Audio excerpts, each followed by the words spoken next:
Tyreek Hill evangelizing about the quality of the product for the 2024 vintage of the Dolphins. He said that this Dolphin team, which has yet to play a real game, is the, in quotes, best, close quote, team that he's been on since he arrived in Miami. He said the following. He said, best team I've been on since I've been here. He said, great time to be alive, Tyreek Hill said. We're all excited. Got a lot of weapons, a lot of playmakers on this team, he opined. Everyone is on the very edge of their seats waiting for this moment. Okay, close quote. Let us discuss the question. Tyreek Hill saying that this is the, quote, best, close quote, Dolphin team that he has been on since he arrived in Miami a couple years back. How does that one hit you? So I've got Boombox, Howard Hughes, and Robotic. And we will combine all of these things together, and we are going to make a infomercial, which is normally all that's on television at this time of the night. That's why we're radio. Radio trumps TV because it's just all infomercials and old crap and all that stuff. So first of all, to address the Komodo dragon in the room here, Tyreek Hill saying the Dolphins are the best team he's been on since he got to Miami. So we've got some double dipping going on here. Double dipping for Tyreek, because not only is Tyreek playing and earning a salary, got a reworked contract, he's also moonlighting for the Miami Dolphin PR department. That is my determination. He's working as a hype man, standing on the stage in front of the orchestra as the conductor. Just imagine the band is all ready to go, and Tyreek gets up there, and he's waving his baton back and forth. He's flapping his gums as he starts and stops in the ensemble and guides the tempo and dictates the style of the Dolphins and all of that. So we know he's the antithesis of modest. We're okay with that. We have a show to do every single day, and so he's good for our business. But this particular commentary by Tyreek Hill, it's akin to bringing a boombox to the library and cranking it up and just seeing how loud you can get and have the sound bounce all over the high ceilings and all over the place. When you take a couple of steps back and you parse the words of Tyreek Hill, he isn't really saying much of anything, because as we know, it's like you open a sandwich shop in Miami and you sell that Cubano sandwich, right? That Cuban sandwich. And you say, hey, I've got the best Cubano sandwich in Miami. Well, that means as good as all the rest. Best just means as good as all the rest. So really what Tyreek Hill is saying, this Dolphin team is as good as all the other Dolphin teams he's been on.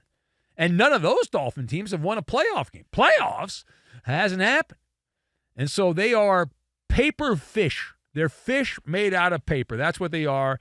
They're a good regular season team. They're very exciting. They're worth the price of admission. I'll take Tua on a Sunday afternoon at 1 o'clock against an average or subpar opponent with Jalen Waddle on one side, Tyreek Hill on the other, and the ensemble on the backfield, and that goofball Mike McDaniel coaching. I'll take all that. The issue has been the postseason kryptonite when they have been able to get there for the Dolphins. And that is the team, more than any other team. If the Dolphins are going to do anything, it is imperative that they get home field advantage. Without that, they are cooked. Cooked dolphin, which I think is illegal to eat, I think, in this country. In other countries, you can probably eat dolphin, but not here.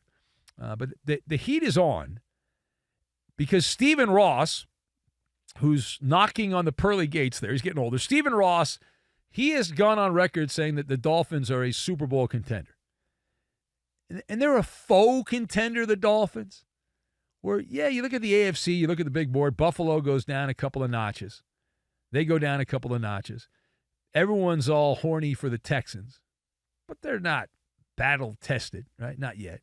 But you say, okay, you get that.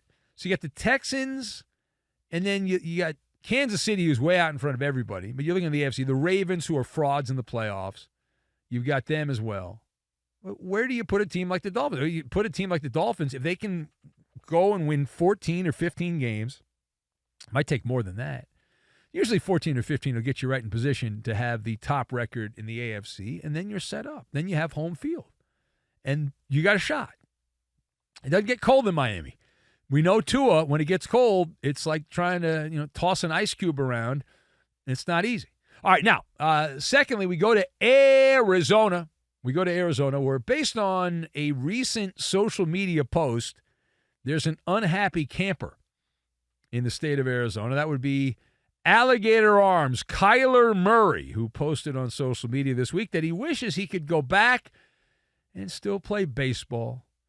Talked about how lucky he is, but wishes he could still play hardball. Can you explain why? Well, yes, I can explain why. Of course. I will psychoanalyze the social media postings of the Cardinals quarterback, the little guy. Now, to the untrained eye, to the casual fanboy, they will look at these comments by KylerMurray as benign. They'll say there's nothing to it, just reminiscing about when he was a two-sport player.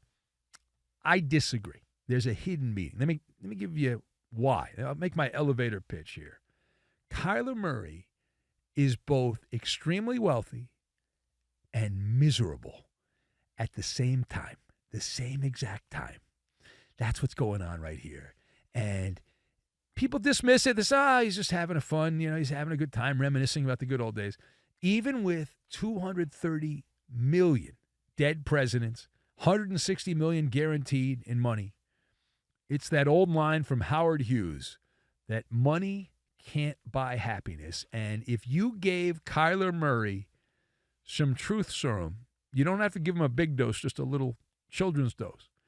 KylerMurray, at his core, his essence, would rather have gone with the Oakland Athletics and be playing second base on a dog food athletics team right now with 12 people who give a rat's ass about you, 17 other people who may or may not have a gambling problem who watch you play, and just live a life off the grid without the spotlight on you. You make a lot of money, go back to your hotel room and spend all your time burning the midnight oil playing Call of Duty. Go on a Call of Duty bender. Just knock yourself out. And if you're a light-hitting infielder for the Athletics, nobody cares about your video game obsession. When you're a failed NFL quarterback who's only made the playoffs, I believe, one time and was pouting on the bench, losing to the Rams in the playoff game, when you go down that road, people do care. It becomes problematic. So Kyle's like, if only I had picked baseball. And he did want to pick baseball. One of the great rip-off jobs in NFL history, the KylerMurray camp was able to convince those idiots with the Cardinals to draft him with the number 1 overall pick. And he's got this fatal glitch in his game. He's never going to win anything. And the Cardinals were so obtuse, they didn't even realize it. Now they're stuck with this guy. And then they paid him, and they put that clause in there to limit his video game playing because he's addicted. And then he complained, and so then they backed down and took that out. Oh, just a terrible situation all the way around. All right, final thought. We go to Tampa. Now, this is not one of the highlight games this weekend. The Buccaneers are playing the Washington football team. It is the debut of Jaden Daniels as an NFL player. That's the headline. And Todd Bowles, the coach in Tampa, was asked a series of questions about going against the former Heisman winner, who's now the Commanders quarterback. And, well, let's just say his answer was a bit off the grid. Let's go to the audio tape. I think if you find yourself just facing the rookie quarterback, the other 10 guys going to kill you. So we're facing the Redskins. We're not facing Jaden Daniels. They got 10 other guys that we got to worry about as well. So we don't look at it as facing a rookie quarterback. We're trying to beat the Redskins. Okay. Good luck. I don't think they're going to show up. I don't think they'll be there. Play it again. I want to hear it one more time. This is so good. This is 2024 head coach Todd Bowles of the Buccaneers talking about playing the Washington Commanders. I think if you find yourself just facing the rookie quarterback, the other 10 guys going to kill you. So we're facing the Redskins. We're not facing Jaden Daniels. Yeah. They got 10 other guys that we got to worry about as well. So we don't look at it as facing the rookie quarterback. We're trying to beat the Redskins. Yeah. All right. So give me your reaction to the Bucs coach and his Redskins comment. I thought it was great. I loved it. It was hilarious. Very impressive. Todd Bowles, I know exactly what happened. He fell into robotic, mindless coach speak. He's been around the NFL for a long time, and most of his time they were called the Redskins. It's only lately that the wokesters got involved here. But he gave a mindless answer out of his coaching cliche database and just let it rip. He had a boilerplate response ready to go, and he failed to update the database. That's what happened. Now, the reason that I think this is hilarious is because the wokester crowd out there, they're upset, but they can't raise a hullabaloo.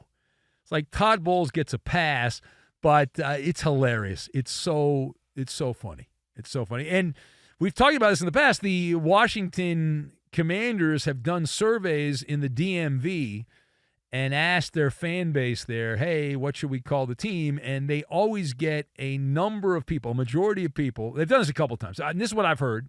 I'm not the one doing it, but I've been told, as I understand it, that the number one answer is call them the Redskins. That's so funny.